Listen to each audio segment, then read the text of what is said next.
Good evening. Welcome to episode 21 on Off the Fields.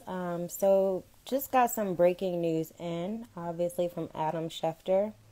It looks like Sherrone Moore will be the head coach replacing Jim Harbaugh for the Michigan Wolverines.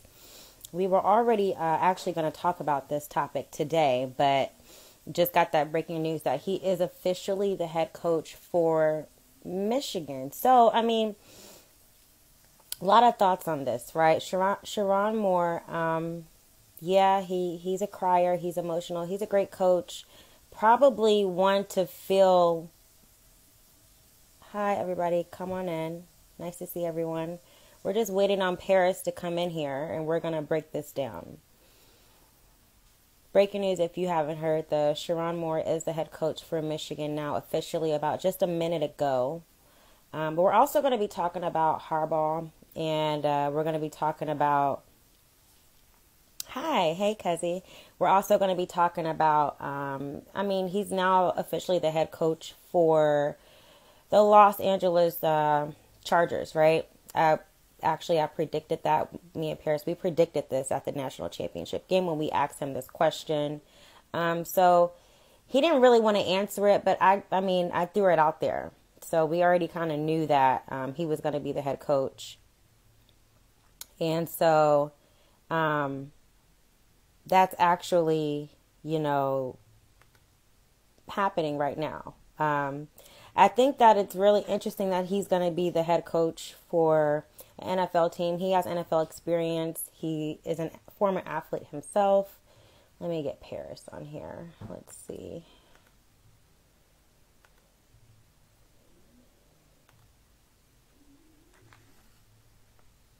Let's get Paris on here.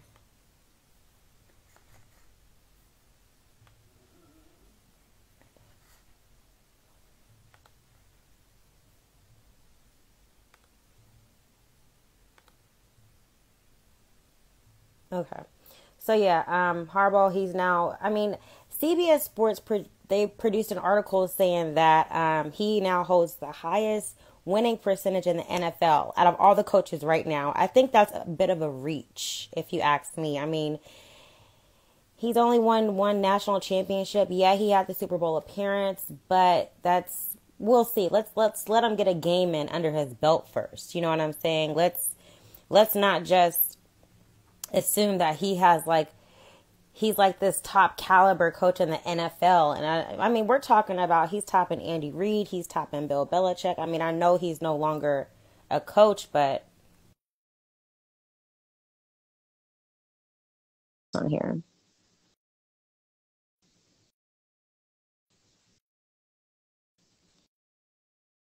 Okay. There's Paris. Hi, Hey, Paris. how are you? Good, good. So, what I was just talking about, obviously, I just saw the breaking news with Sherrone Moore. He's now officially the head coach, which is something that we were already going to talk about, interestingly. But initially, we were just going to talk about Harbaugh first, right? Harbaugh, CBS Sports produced this article saying that he now holds the highest winning percentage in the NFL. Who? And Harbaugh,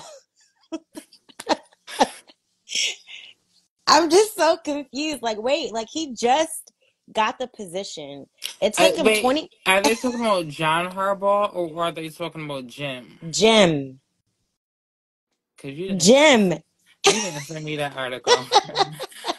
I'm just saying I didn't get that one. I think it's a bit of a reach. Yeah, he's a good coach. We're not going to deny that he's not a Also, good coach. I'm sorry, real quick. You also, how long has he been coaching in the NFL for?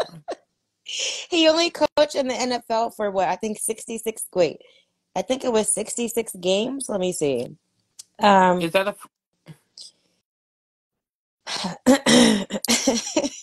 yeah, 66. I'm just saying because it's it doesn't. It's one thing to compare a coach's record compared to multiple seasons Mm-hmm. versus comparing to maybe one and a half, two. Right. Um, and so that's why I was just curious, um, you know, to know when exactly. Did he join the NFL? How long was his NFL career? I know Jim Harbaugh is. I know, he coached the 49ers, but if I'm not mistaken, I believe he coached the 49ers when they were.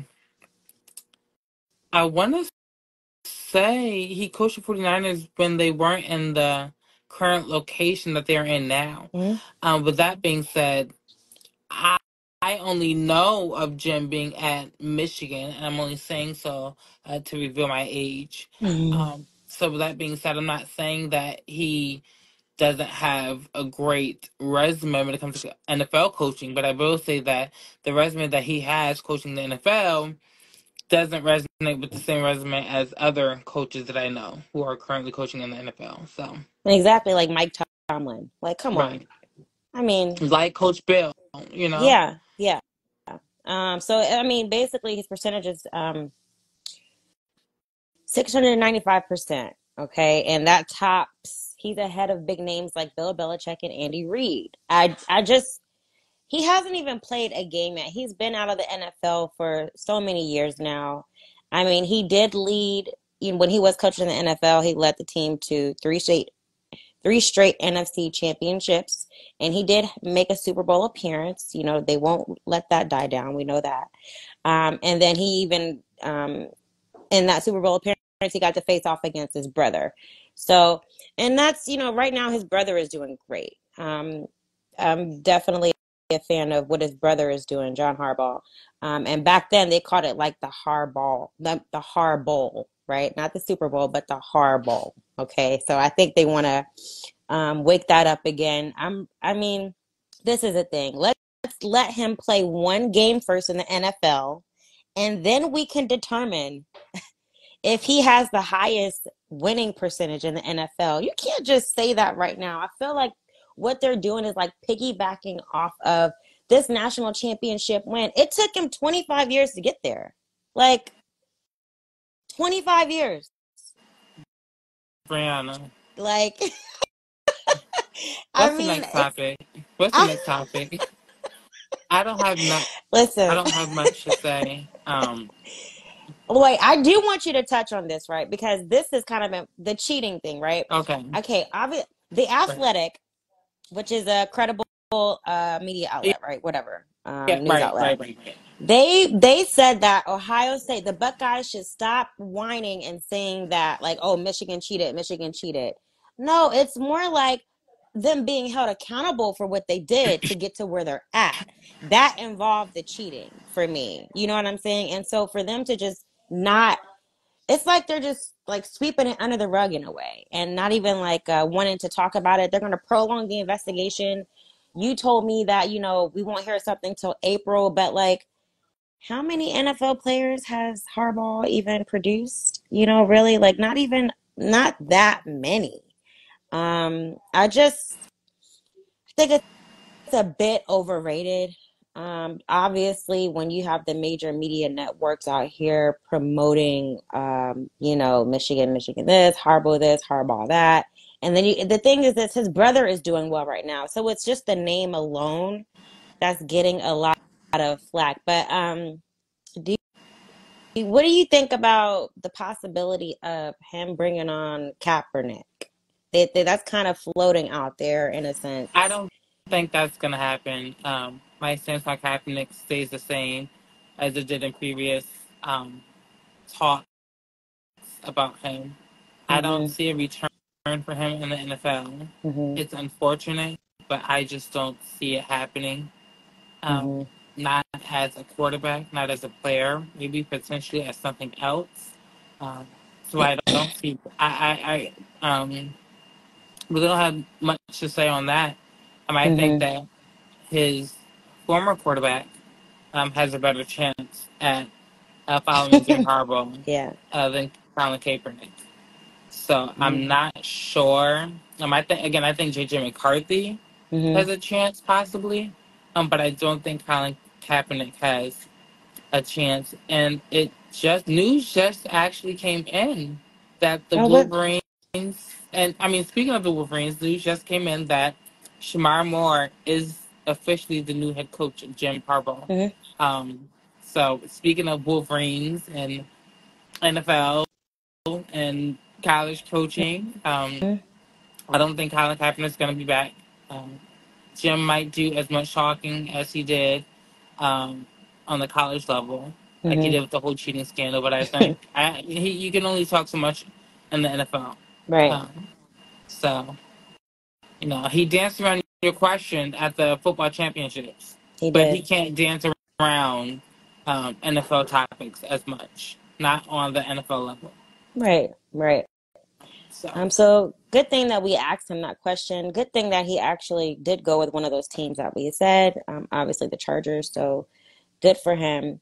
But what would be even more historical is Sharon Moore becoming the first black head coach for Michigan. Okay, I know there was another person who was an interim head coach. I think Mike Hart is his name at one point for Michigan, but Sharon Moore being officially named the head coach at Michigan, that's pretty historical. That's the first time they've ever had a black coach in their football program history.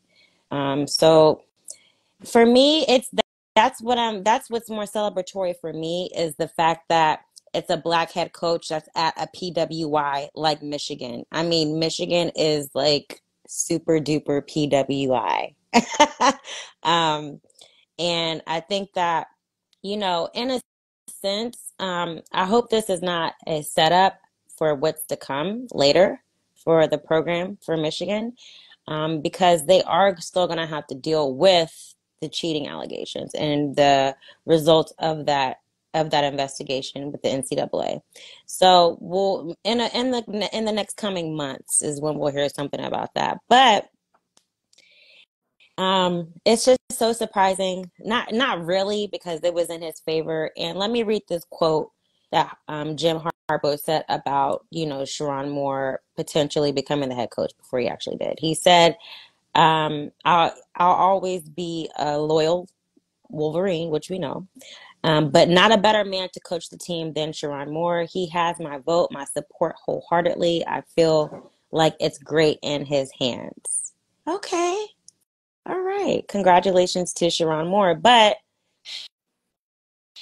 how does this, I mean, Paris, what do you think in a sense that the black man can kind of take the fall? If he fails, it's going to be hard on him, right? what do you mean? So, so say if these allegations, right, they're held accountable, Sharon Moore had knowledge of knowing that Michigan cheated. It's going to come hard on him. It's going to be hard um, as far as the penalties go.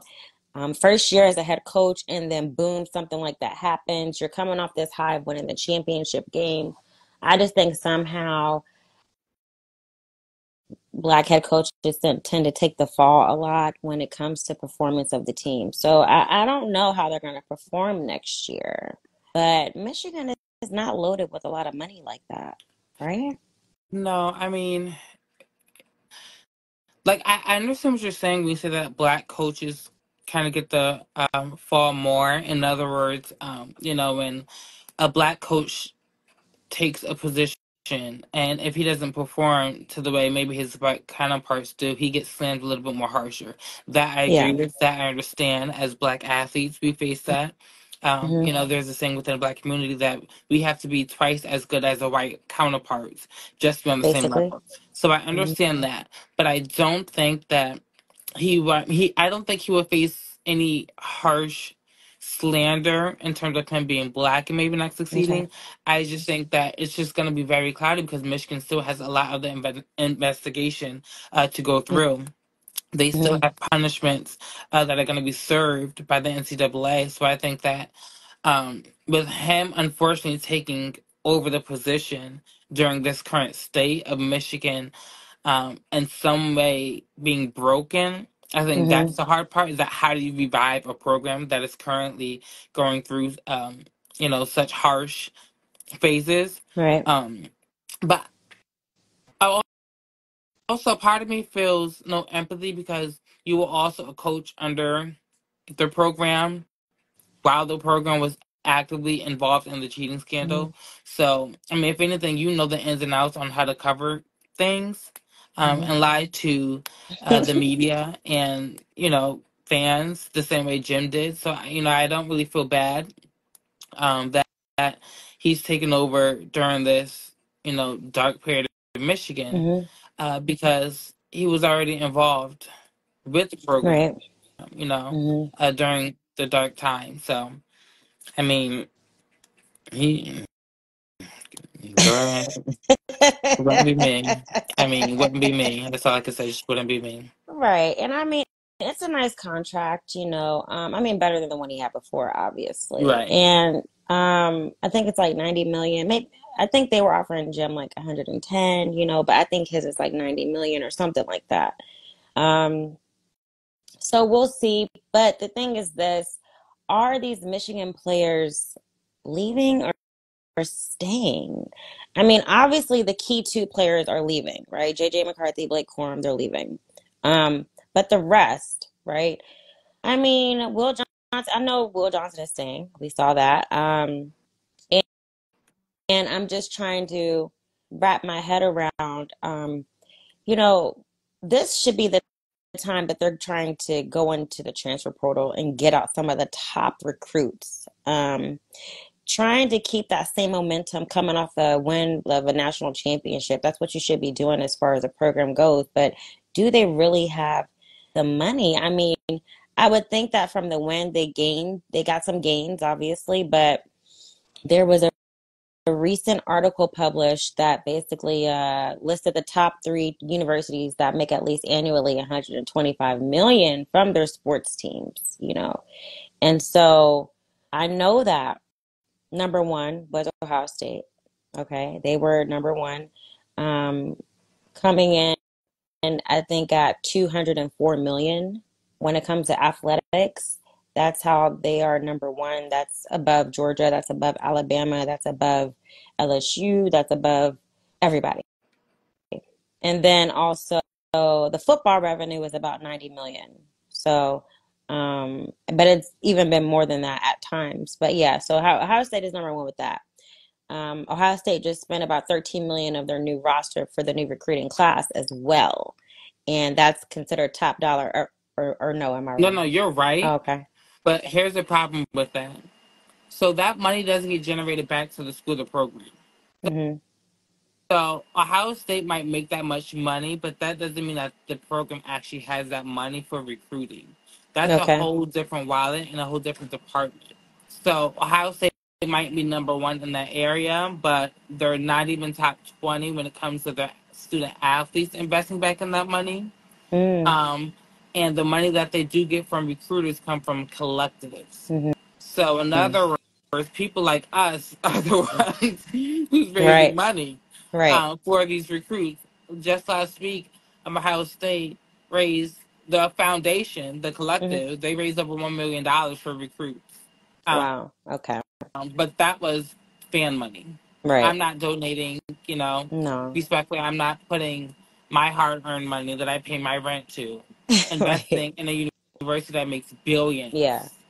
You can Literally. put that money back for, if you want good athletes and good student athletes in your program, you can invest that money back into your program. And I think that's what Maurice Claret talks about a lot. It's how a lot of these schools, they make money, like Ohio State, you're number one, Hmm. but you're not even top 20, not and then your athletes are top 25, top 30 when it comes to Right. NIL, and being able to invest off that money. Right. So I wouldn't even, that's almost embarrassing, the fact that you guys sit at number one, but you're not even top, when it comes to investing back in your athletes. And I think that goes to show that, like, a lot of people on social media has been talking about buying rosters, Hmm. which, don't get me wrong, in order to be the best, you need the best athletes. Yeah. That's common sense. But I think at the same time, you also need development. You need team culture, and I think that's what Michigan proved. Hmm. Because even in the midst of their cheating scandal, they didn't have 5-star athletes like Georgia, Alabama, and Ohio State They did. They didn't have the didn't. top recruited athletes, but yet and still they were able to go this far in Right. competition. Right. It's like they had the underdogs in a And even way. if they cheat, even if they so-called cheated, they cheated with sucky players. Now, I'm not saying those players are sucky, Hmm. but hypothetically speaking, because they didn't have so many five-star top athletes, and they still were able to make it that far, something's not clicking. You know Right. what I mean? And so Mhm. I don't think that many athletes are going to depart from Michigan because they have such a strong team culture. And Right. and I think that the difference with Michigan head coach versus Alabama's head coach and Washington's head coach is that those coaches from those schools are coming from different programs. Mhm. So they're bringing Mhm. in a whole different culture. They're changing things. Right. Sharon Moore is already in the program. Right. So he's not bringing a whole new culture. You know, the Right. culture's already there. Mhm. And so I think that because student athletes were, because the players were already training with him, Mhm. in that culture, they don't necessarily fear that things are going to change once he becomes head coach. Right. If anything, I think some coaches might leave. I think Jesse Minter might leave as a defensive coordinator for Michigan, and he might jump to the NFL with Jim Harbaugh. But I don't Mhm. think you're going to see a big player exodus because he's not washing a whole new team like Deion Sanders did. Right. When Deion went to Colorado, he literally wiped the whole roster. Right. When Like all y'all gotta go. Kalen DeBoer went to Alabama, Mhm. he brought his Washington kids with him. Right. And no shade, some of those Alabama kids Yeah, no. ain't, They're not a with whole it. different culture. Pac-12, Washington, Yeah. they're a whole different culture from the SEC. Mhm. But with Sharon Moore, you're just being elevated. Mhm. So okay, now Big Bro's becoming the boss. Right. Rather than who's this man coming to this team, trying to change the culture, trying to change the way we do things. It's just a little different.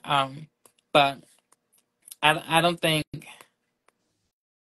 You don't think um any players are leaving because Harbaugh left? no, not at all. Wow. And Yeah, and and some players actually already transferred mhm. already. They transferred after the national championship Yeah. game. Yeah. A couple people. And I mean, and that's crazy because it's like, did they or they kind of knew. They kind of knew. You know what I'm saying? All he wanted was one national championship. He got it. So, I mean, after all these years, he finally got it. That's all it really took. And so, but what they say, you know, analysts say that if players are considering leaving Ann Arbor because of Harbaugh, then they need to do it now. Spring football is right around the corner, okay? And they're about to stop the enrollment process for the spring roster. So, and a player has to be enrolled by that before that in order to even practice. So, if they want to, then they should hurry up and do it. But I agree with you. I don't really see a lot of movement with the players right now. It's really just about this whole coaching thing. And what you see also are like a lot of former athletes from different generations before this NIL stuff. Um, you see them now, encouraging the NIL for the players, for the sake of the players, because it helps them look out for them because you see how the coaches are Right. moving, right? But then again, it makes me wonder like, well, maybe they're moving that way because of the transfer portal and how the players are just able to just hop in anytime, it seems like so quickly. Maybe that's why coaches are moving the way that they are. Let's exclude Saban. Different. That's different, But for him, yeah, I think it was a part of the adjustment. It's not easy to adjust to when you've been coaching a certain way for so long, and then here comes this NIL stuff, and then the players are having a little bit more control and say so, if I may say. But I feel like, with Sharon Moore, this is going to be interesting because we know that he basically that he was the interim head coach for 4 games this season, okay, when Harbaugh was suspended. So that includes 3 games, okay? Penn State, he beat Penn State and he beat Ohio State, okay? And that's good for him. Okay, he was able to beat Ohio State as an interim head coach. That's great on his resume. But that is solely the reason why he is in this position that he's in now. And he's now the 14th black head coach at the FBS level. So that's also another thing. We're seeing a lot more black head coaches, okay, shift around in college football and in the NFL. We know about Antonio Pierce with the Raiders, and then who else you said recently for the Falcons? Oh, There was I don't even know his name, but yes, he was a black head coach. yeah, Now with the yeah, Falcons. yeah. So that's a great thing. Let alone that's celebratory for us, okay? Right, right. And that's something that's the perspective that we should be looking at things mainly, I would say, because it's taken a long time for us to get in these head coaching positions, especially at like a PWI. So you don't see many white head coaches out of HBCU. Okay, you don't. But so yeah, hopefully with Sharon Moore, I mean, it seems like Michigan is on such this high right now that they're riding this wave of Right. celebration and winning, and apparently Harbaugh now has like the highest winning percentage in the NFL. It's just like so much for me, honestly. But um, the NCAA is going to take their time with this investigation with Connor Stallions and stuff like that. Um, so we can't really say if Sharon Moore would be penalized at this point. The investigation still has to unravel, but what we will continue to talk about is the investigation because they want to, you can tell that they don't really want to focus on that. They really just want to focus on the next chapter of the Harbaugh um, trilogy or Yep. whatever. That's all they really want to focus on. I understand that, and it's not even about them, I would say, beating Ohio State. It's more just about, like I said, taking the accountability of cheating. Okay. And I mean, let's say something happens with more there, and the NCAA does decide to let the cat out of the bag, and it's like it's a list of everything that's happened. It's just gonna be a bad look, and I don't know, will I feel bad for him? I'm not really sure, but in a sense I would, because this is he's a black coach, his Girl, first big gig like I this. don't care. Okay, next I next mean, topic, next topic, next topic, because I'm it's just that, like, I mean, you know what you're getting yourself into because you were already swimming, you were already drowning, yeah, in the yeah, quicksand. yeah. So you can't say that it's just unexpected era that you're walking into. Hmm. Baby, you are already in the air before the air even started. You know what I'm Right. saying? So it's like, I just don't like I just don't have any empathy for Yeah, it. Just do your job as a head coach. You exactly, know, exactly. like I'm happy again. That he is a black head coach. Taking Hmm. on this position, but at the same time, when it comes to sign stealing, you knew about it years ago when it was going on. So Right, right. if you now want to take on, the um, the punishments for it, that's on you. Well, somebody asked, does anyone know the transfer portal number for Michigan? Um, the number I think is, if I'm not mistaken, I'm gonna say three, Three. Yeah, 4, and that was following the championship game. yeah. And I mean, that's the thing, though. Like, is that really is that number going to change? I don't see it right now. I don't really see it changing like that. But anyways, enough talking about that team up north. Okay. So what we've been seeing a lot of is okay, we get the fashion of these pro athletes. One, they don't style themselves. Okay, everybody knows that. If you don't know, you should know. Professional athletes don't style themselves unless they're trying to um cut spending in some area or something like that. Okay. But Paris, I mean, you're in the fashion world heavily, okay? You know all about fashion, and I mean, you're a former athlete as well. You know how this goes. So, I mean, can we just touch on there was a video, guys, that Let Paris me see sent if I can. me. Let me see if I.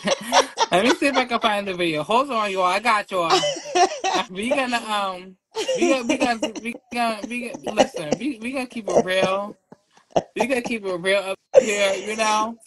We gonna Yeah, keep it a G. I'm gonna seriously. keep it a vibe. Y'all look, y'all can probably see the bags under my eyes. It's been a long day. I had to get a quick nap, and we gonna keep it real. Let me see if I can find the video because I know I I mean, sent this was a it to you. this was a video of an NBA player. Okay, so we've seen some of the like high profile athletes wear skirts. Okay, so you can call it a skirt, you can call it a kilt, you can call it whatever you want to call it. Baby, it was a nasty old jean skirt. It Listen, was, I mean, it was the type. It was the type that your black mother wore at youth service with the little hoodie. Yeah, yes, yeah. yes. I'm gonna find it. I'm gonna find it because So what was his his name? name Oh, is Jeremy so this is a Grant. yeah, so this is power forward Jerami Grant for the Portland Trailblazers. He's 29 years old. Um, and so he really got some backlash. There was a video of him walking out with a suitcase, assuming he's going to a game or whatnot. But um, his hoodie read everything's in the right place. But what he was wearing was a long blue jean, women's skirt. And what we've been seeing. I'm sorry. I just saw a new comment. Someone said it's giving Pentecostal realness. That is what it's giving. It's giving Pentecost, that holiness or hell, Pentecostal realness. I got the video right here. Yes, I mean, this is the thing. Why are we seeing such, first of all, we're seeing this crossover, right? It's so weird because honestly, historically, the WNBA, like, they were athletes, women who dress like tomboyish, right? Like, Okay. that's, I'm gonna, there it is, guys. Look, there's the video. There's the video. You guys can see. Um, this is Jerami Grant, the power forward for the Portland Trailblazers. Okay, so obviously it wasn't just the skirt. It was the walk. It was the strut. It was the You said attitude. he had. You said he had a little tip. He I ain't know. So did. I just, I just saw the skirt and I was like, that's the denim right there. That was denim, baby. That Listen, I think it's so it is pants with like a drape over it, which appears to be a skirt. And he did kind of have a little tip. He did kind of have a little. He was kind of he tipping. hit it. He hit it. He He was hit giving it. what He hit it. I need a vitamin was preaching about the other day. Did you see that? Girl, Not Juanita Bynum. I was Listen, thinking girl. that one too. But this is my thing. This is my thing. So obviously, there was a lot of fans, upset with what he wore, whatever. He's entitled to whatever he wants to wear, like it's him, it's not me, it's not on my body. So hey, I literally don't care. As long as you're not, harming someone, bro, do what you want to do. Like I don't care. Right. What I just find so interesting is how quick a lot of these athletes just hop on the wave of societal trends just to think it's trendy or cool. The only reason Right. why I say this is because like, and I'm gonna just keep it a buck.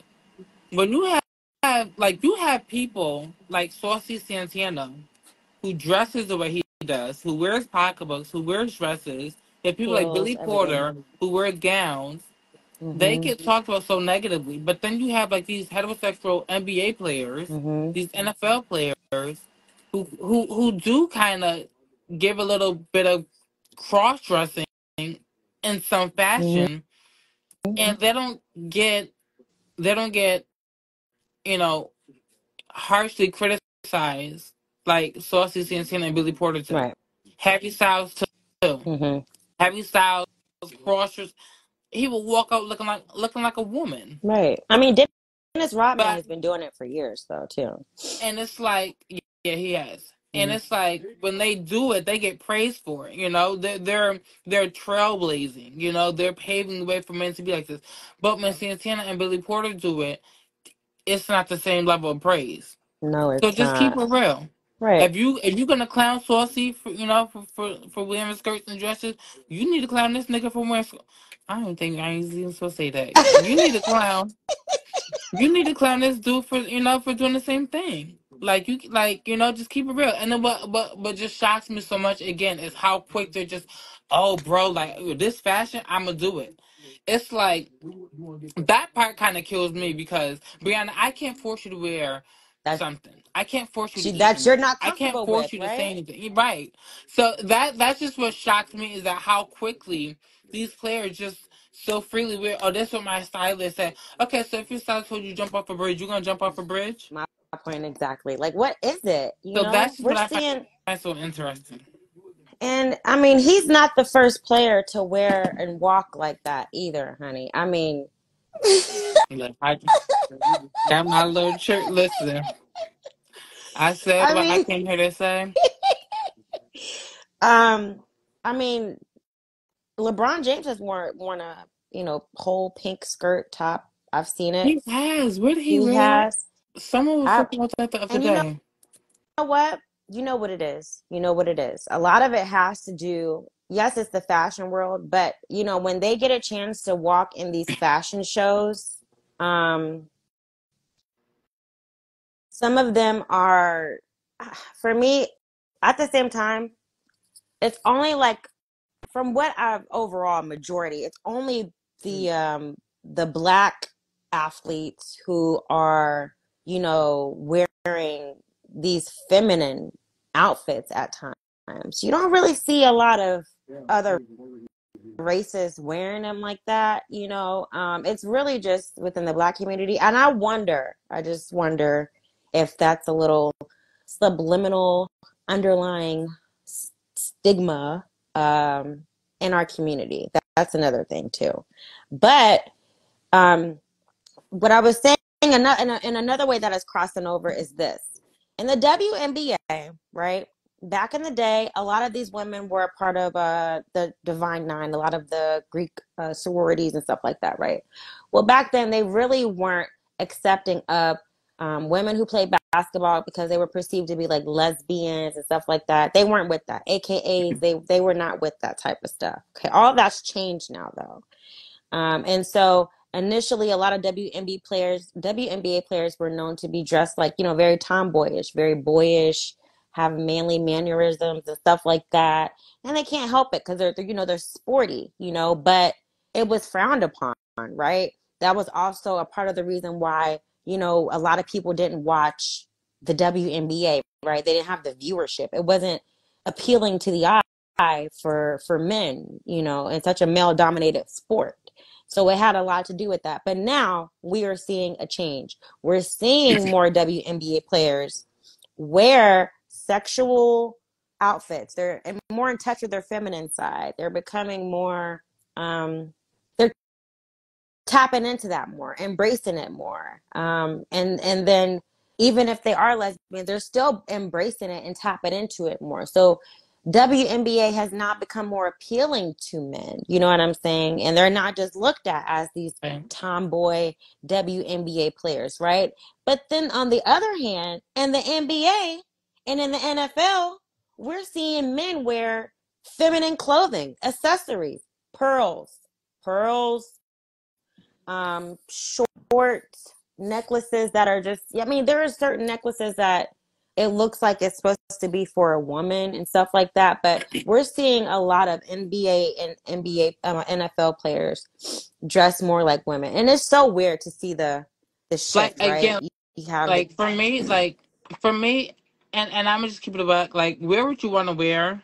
I'm not gonna judge you for wearing it, but I have a problem where you cross dress or you wear this type of clothing, but then you condemn, those who might wear the same type of clothing or might live a certain lifestyle that's different from you.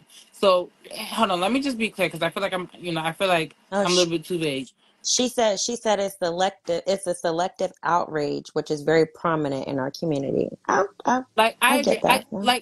Again, like what I just don't understand is the same men that talk about Saucy Santana for Hmm. being gay for women's clothing But will wait, then go wasn't out and Saucy was dating an NBA player courtside? I mean, we've seen that, right? I, She I there's I ain't see that, but I definitely he might did. have. I looked that up, but I just don't Definitely because did. the same men that will talk about Saucy and the way he dressed will then dress the way he does. You know what I mean? Yeah. And so Yeah. that's just what I can't respect is, don't talk about Saucy Santana or Billy Porter for being gay and wearing women's clothing, but because you're a straight man, that gives you a pass to wear them also and do your thing and call it fashion. If it's Right. fashion for you, bro, it's fashion for them too. It is. It is. And you know And what? I promise you, they ain't gonna wear it as tacky as y'all wearing it. And I'm just keeping it real. Right. Some of I'm just them, keeping it real. it doesn't even look right. You could tell they just told them put that on and wear that and walk. and and Like so and it's true. You know what? I'm not gonna say this name because I love this person, but speaking of football, it was this one NFL player. The pants weren't even you bad. don't want to Like the say who pants. it is, No, Paris. and I'm not going to. Not on ear. I say off ear. Listen, I Okay. can't. But it was this one NFL player. The pants was dope. These pants was dope. But you could just tell it wasn't his style. And he looked so uncomfortable in him, mind you. I would have rocked him. I would have rocked See? them pants. They were like low waisted and wide leg and they had buttons on the side. They were almost like in a way you could have worn them and they could have been like goth eccentric. Okay. So there were dope pants and he wore all black. He wore like a puffer jacket with it. I'm saying too much, but he wore like I a think puffer I already jacket know with who you're it. talking about, but yeah, He go had ahead. like dope pants. But again, he was throwing on something that wasn't his style, that wasn't for him, and it showed. And people noticed it in the comments. And I thought the fit was like it wasn't like it wasn't cross dress or anything. I thought the fit was dope. But a lot Mm-hmm. of people was like, what does he have on? Like, what is he wearing? And it Mm-hmm. just goes back to a point where a lot of them just throw on stuff, because they're told Yeah. to. But like throw on stuff because it's your style. You know what Right. I'm saying? Like Because know who you otherwise, are. right? Because it will come across That's as unauthentic and it will show. Who right. do you think I was talking about? Are you talking about OBJ? Oh no, but I was talking about him the other day though, because he's right. He's another He's Russell another Westbrook. one. Russell Westbrook is also another one that tends to wear feminine clothing at times. And it's supposed to be fashion for them, right? But I mean, come on. We have kids. Well, me and you don't have kids, but there are kids who look up to these players. You know what I'm saying? And I can guarantee you, some of these kids' parents, they don't want their kids who are aspiring to be NBA players or they're already athletes in youth sports and stuff like that. They don't want their kids dressing like that um, as an athlete. So, I'm just saying, I don't think Ray Lewis would have let his stylist put him in a skirt when he was in the No, NFL. but at the same time, be Yeah, yourself because if that yeah. is you, Then be then you. right, then I don't want to say I don't want to say that you can't look like that. Right. Because there aren't going to be every athlete isn't going to look like LeBron James or look like a Shaq or look like Magic Johnson. Hmm. Some athletes will look different and that's okay. Right. So I just have a problem with people you know dressing. I just have a problem with people you know dressing a certain way Hmm. and thinking they're being um trailblazing for it, but then not rocking with someone else who dresses the same way, because She of the said, lifestyle that they live. she said, young thug. That's another one. I mean, so yeah, I mean, um, some of the athletes are starting to dress like Lil Nas X in a sense. You know what I'm saying? The style is similar. Okay. The painting of the nails, that's all a part of it too. Um, and just like what you said, if you are into that, then be Yeah, you. like if that's Make you, sure make sure that's do it. the identity you want to embrace. You know what I'm saying? And then don't make fun of other people for embracing that same, fashion, Yeah, but they yeah. might have a different identity because that's not cool. I Right, hate it. right. Yeah, be true to yourself. I know somebody who recently has been true to themselves. Now, I don't recall him wearing feminine clothing. Maybe he did Oh, at Dwight Howard. Did he ever? growing up, but he had other issues. We Okay, not well, I'm just saying, no, like, we're not going to. We not here to talk about that, Brianna. We're not here to talk about okay, that. I'm just saying, I like, so, there's a lot of athletes that I don't want to say they're cross dressing. That's not what I'm saying. I'm just No, saying there's they're, just a lot of athletes that are exploring their fashion yeah, in ways yeah, that we've never seen before. And definitely. I, here on off the fields, we just want to keep it a buck, and we just want to say, if you're gonna praise those athletes, for wearing the fashion that they wear, they need to praise everybody for wearing, Yeah. the fashion that they They wear. do because like it's not fair. You know what I'm saying? I remember seeing like Saucy Santana at some games, NBA games, floor seats, sidelines. I mean, yeah, she's there. And honestly, we never know what some of these players are really into, but sometimes it kind of shows through they express themselves through their fashion and what they wear and stuff like that. So it is just really good to just be you. Kudos to some of the athletes who are exploring their fashion in that sense because that's not easy. You automatically get a lot of backlash, just like what we saw with what's his name? Jeremy Grant. Got a lot of backlash in those comments. You guys should definitely go look at the video, read the comments. I mean, a lot of people were just like, nah, bro. Like, what is this? Like, nah, we're seeing too much of this, and blase. So we are seeing a lot of it. It's a shift, it's a change.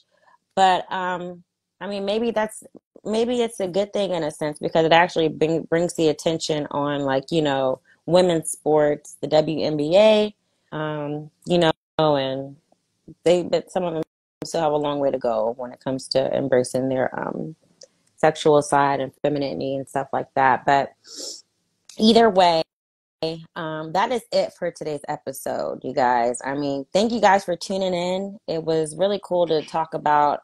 I mean, coming on this episode, and then we got the breaking news that Sharon Moore is the head coach officially for Michigan. So, congratulations to Sharon Moore. I don't think we didn't talk to him at the championship game. Would have loved to, though. But I ain't had nothing to say. right. I mean, what could we say? We really didn't know if Harbaugh was going to leave at that point. He kept dancing around that question. But give credit when it's due. I was the only one who asked that question early on during the press conference. I don't think he kept dancing around it for so long, but nobody wanted to ask it there. And I'm like, you know what? No, we got to ask it in a way where it's not just directly asking him, are you leaving for the NFL? So, yeah. I mean, we're going to see how things go. Super Bowl is coming up, so hopefully, what we're going to do is try to bring some people on board, interview a couple people from maybe the NFL Network, maybe some former Buckeyes, some former NFL athletes, and we're going to have a Super Bowl episode where we're just going to break down some predictions and talk about all the changes that are happening in the NFL and what teams are really going to be Super Bowl contenders. There's a lot going on right now with that too. So a lot of coaching position changes right now. But we're seeing more black head coaches, so that's the main thing. That's really good. That's overall what we want in the sports world. So thank you guys for tuning in on Off the Field episode 21. We will see you guys next week. Hopefully on Monday, you guys can tune in and make sure you subscribe and follow at Off the Field, guys. Follow Off the Field on Instagram. Follow and subscribe to us on YouTube. Okay, we got to get those subscribers up because once we start streaming live on YouTube, it's going to be very, very interesting. Yeah, and it's up from here. So you guys enjoy your evening and have a good weekend. Bye.